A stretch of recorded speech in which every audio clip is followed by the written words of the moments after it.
All right, live paint is so cool. You want to wrap your head around this. But we have blue highlight on a blue object. I want to see this better. You double click out here, not on the layer name because that'll change the layer name, and you just change this to something else that will be, you know, a little easier to see. We'll click OK, and not so easy as I thought it was going to be. We'll just pick light red. Say OK. There, that's better. See that a little better? Now, with everything selected, everything has to be selected. And live paint objects have to have edges. So if I put objects all over the artboard and selected them all and made a live paint group, what I wouldn't have would be a line around the edge of the artboard. So just remember, you always need to have an edge defined for every shape. You can see these shapes here. Then we go to Object, down to Live Paint, and Make. Now the shortcut, this Option Command X, I've never committed that to memory because I don't use live paint that much. But if you use this again and again and again, well, making this a live paint group is great. See these corners? See how they changed? Look at this little star-shaped thing. Hit Command Z. Notice we just have the regular old vector corner, the anchor points there. Object, Live Paint, Make. And those corners change. And that's to let you know this is a live paint group. And now, underneath the shape builder here, click and hold. Shape builder is so cool. The live paint bucket. Well, it's not the greatest name in the world, huh? Now, when you click here and you have swatches and you say, well, that's great. There's power in this panel, but there's more power in the swatches panel, this dedicated panel here. And let's just, play along with each other.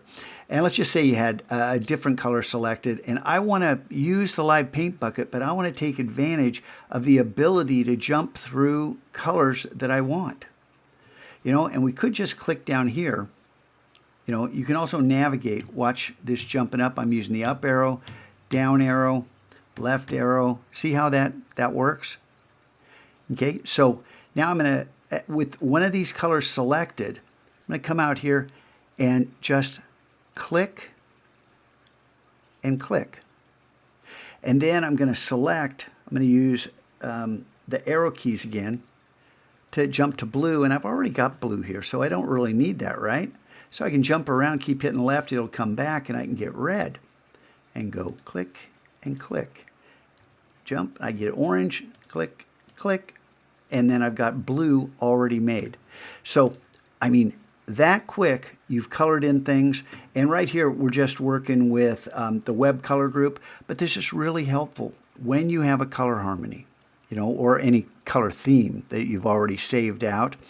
They're not just limited to 5 colors. Once you've established your color scheme, then it's better than just clicking and randomly selecting colors. And I'll show you how to make these color groups. You can do them manually as well as, importing and adding the theme to swatches. So you can build these manually. You can do all kinds of stuff. And when we learn about global color, that's where things get really cool, because global color, when let's say you made something and this orange color at the end, which is in 42 of those different areas that you've defined in your live paint group, well, you just change the global color, and all of that color, that orange in this case, would change to whatever the new color is, probably, a new shade of that same color because you picked it out carefully. So much power in Illustrator that goes unnoticed by so many students because they don't take the time to learn the fundamentals. But that's not you, because you're doing it. Hey, didn't I say something about pattern tiles and how to make a pattern out of just a single object? In this case, a live paint object.